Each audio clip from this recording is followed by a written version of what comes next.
Pria ini melepas hidungnya, memakai rambut orang lain, dengan sombong ke Las Vegas untuk menghancurkan lapangan. Melihatnya menekan remote control dengan ringan. Semua sufler meledak. Tekan lagi. Kartu itu berhenti keluar. Pria itu sampai di meja, menaruh semua uangnya. Dia mengoyang-goyang, meniup ke dalam tangan. Dadu seperti dikendalikan, berubah menjadi poin yang ditaruh pria. Menangkan semua chip Anda mudah. Pria ini bernama Mike, bukan keberuntungannya. Dia telah bekerja di kasino selama 6 bulan sebelum penyamaran. Setelah berkenalan dengan semua orang, dipindahkan alat ke bawah sufler saat membantu mengangkat mesin. Kemudian dengan kedok mengejar dealer cantik. Dadu remote control yang disiapkan disembunyikan di bawah mesin dadu. Saat bekerja, dia mengenali tamu VIP, hobi dan kebiasaan pria botak, dan juga hobi dan kebiasaan tamu lainnya. Setelah mendapat chip, Mike ke pria botak yang pingsan. Dari kamar pria botak diambil kartu VIP, kemudian lepas penyamaran dan kembali ke penampilan pria tampan. Datang ke lift staff, pasang pengontrol di dalam lift, kemudian menghitung waktu pengiriman. Saat pengawal akan datang,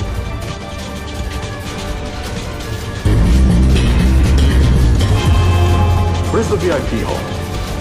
This is a service elevator, sir. Oh, really?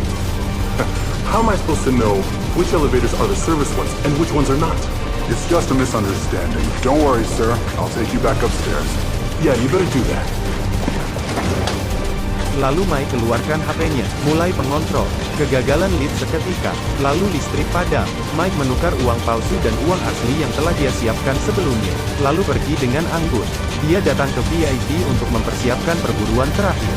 Kenakan kacamata berteknologi tinggi, kemudian sengaja kalah sedikit uang, biar orang lain tidak waspada. Kemudian langsung bertaruh ketika pihak lain berkibar.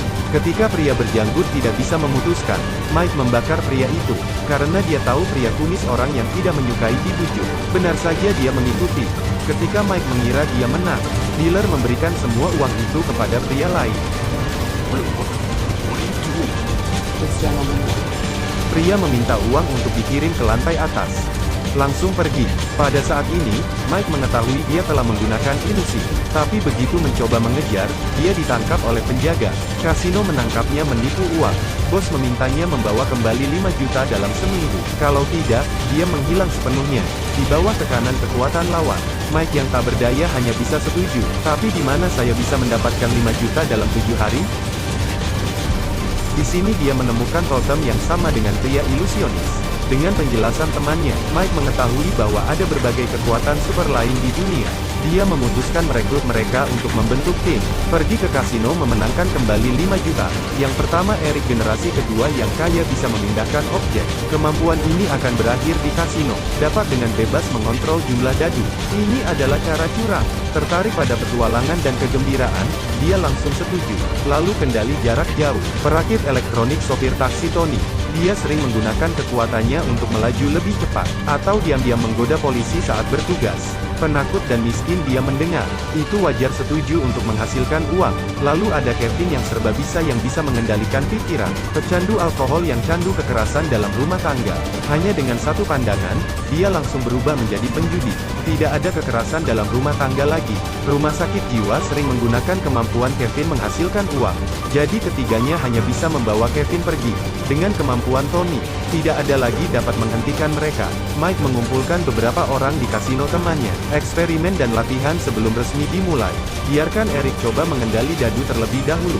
Melihat bahwa dia segera memasuki dunianya setelah melempar dadu. Kemudian dengan kekuatan untuk mengubah jumlah dadu. Membuat nyata, Mike meminta staf kasino untuk datang dan berjudi dengan Eric. Tapi paman mengatakan dia telah berhenti berjudi 10 tahun. Tetap tidak mau bermain. Kevin keluar. Kedua mata menatap. Patung es berbentuk manusia muncul di dunianya. Mantra Kevin dipegang sekali. Paman jadi penjudi dalam hitungan detik. Kevin terlalu lama diam dan akan menarik perhatian keamanan. Saat itulah Tony perlu muncul. Dalam dunianya, Tony mengutak-atik komponen elektronik. Kemudian kamera berubah arah dengan sendirinya. Di bawah komando Mike. Semuanya lancar. Jadi Mike siap pergi dan membiarkan mereka mencoba sendiri. Tapi kehilangan perintah Mike, Kevin merusak otak dealer. Dan orang tua itu menjadi tersinggung. Pemantauan kontrol Tony juga tidak berfungsi. Benar saja, tidak ada arahan darinya. Tiba-tiba Mike memikirkan orang lain. Seorang wanita tua yang bisa menyampaikan ide-ide. Perjalanan melalui pegunungan dan perairan ke tujuan. Apa yang bisa dilihat adalah peti mati sedang dibawa. Tepat ketika Mike hendak menyerah, sekelompok pria besar berbaju hitam datang untuk menculik wanita. Wanita tua itu telah bekerja untuk pejabat itu. Jelas wanita ini adalah keturunan wanita tua dan mewarisi kemampuan. Mike menemukan Mary dari penentu posisi teknologi tinggi. Mary langsung membaca pikiran Mike. You can't even help yourself. That casino, you're dead. Go to hell. Saat ini, pria hitam itu mengejar lagi, datang dan kejar Mary sampai jalan buntu. Tepat pada waktunya, Mike muncul dan menarik Mary ke atas. Kemudian orang banyak berkumpul di alun-alun. Mary mengeluh plaza terlalu ramai. Ini mudah. Untuk menunjukkan kepemimpinannya, Mike memutuskan mengosongkan semua orang di alun-alun dalam 1 menit. Membiarkan Eric membunyikan bel. Dia membunyikan bel dengan mudah. Kemudian Tony pendekkan kabel kontrol. Biarkan Kevin mengontrol orang meminta tolong dan lari.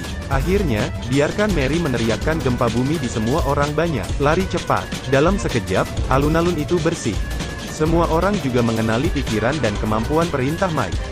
Mike memberikan tugas dan identitas kepada semua orang, dan membawa mereka ke mall untuk berganti pakaian.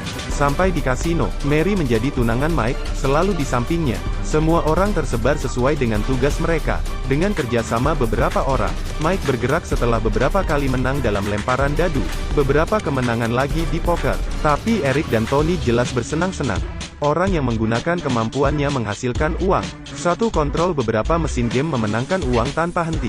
Akhirnya, keamanan menemukan keduanya dan membawa mereka ke atas. Pintu lift terbuka. Ini Mike dan kawan-kawan. Ternyata kedua satpam itu dikendalikan oleh Kevin. Setelah Mike mendidik keduanya, semua orang dalam 5 menit berkumpul.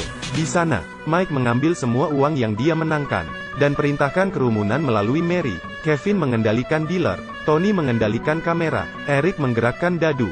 Hanya sekali, mereka memenangkan 10 juta euro. Semua orang senang merayakannya, dan merencanakan kerjasama selanjutnya. Besoknya, dengan senang mereka mengendarai mobil.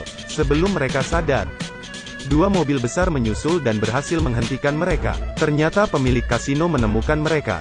Ingin merekrut mereka secara unik. Mike tidak memiliki nilai. Kemudian, di bawah mata orang yang melihat heran, Mike ditembak jatuh di gunung. Saat berputar, Mike dibawa ke depan seorang pria. Pria ini adalah ayahnya. Begitu melihatnya, Mike mengerti. Dia ditipu oleh ayahnya sebelumnya. Ayah anak tidak bertemu 10 tahun. Seorang ayah selalu memaksakan pada anaknya. Tapi dia pikir itu latihan dan pendidikan. Keduanya memikirkannya. Akhirnya ayah memberitahu Mike sebuah cara untuk membuka pintu memori. Tony mereka pikir Mike ditembak mati. Jadi saya hanya bisa bekerja sementara untuk pemilik kasino. Mary jatuh ke dalam hipnotis karena penolakan. Mike pergi ke kasino menyamar sebagai tukang reparasi. Teman-teman sangat senang melihatnya tidak mati. Mike memutuskan memimpin semua orang untuk mendapatkan uang kembali. Mereka menemukan bos dan melangkah maju untuk provokasi. Kemudian dia dikurung di ruang bawah tanah. Satu-satunya penjaga yang tersisa adalah Mike yang menyamar. Orang-orang datang ke brankas. Mike membiarkan Tony dan Eric retak brankas dan kata sandinya. Dia naik ke atas untuk membawa Mary kembali. Bersamaan lemari besi itu retak.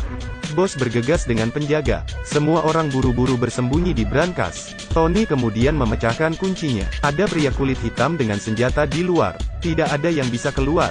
Kevin menghipnotis Mike. Kemudian apa yang diberikan ayah? Jalan datang ke alam bawah sadarnya. Ada banyak pintu. Setelah banyak eksplorasi, akhirnya, menemukan Mary yang tertutup sendiri. Tapi Mary mengira Mike sudah mati dan tidak ingin kembali sadar. Jadi Mike menciptakan adegan ketika keduanya bertemu. Akhirnya membawa Mary keluar.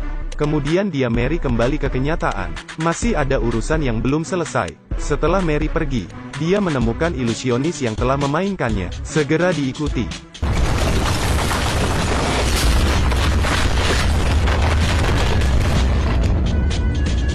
Kemudian dia melihat adegan di mana dia terbunuh sebelumnya.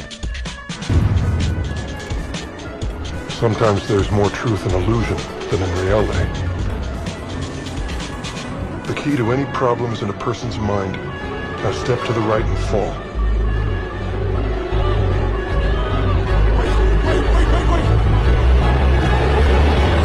Pria inilah yang menyelamatkannya. Mike mengetahui kebenaran kembali ke kenyataan. Biarkan para rekan mengambil uang, kemudian perbaiki kunci kombinasi. Pintunya terbuka, tidak ada orang di luar. Semua orang pergi dengan uang.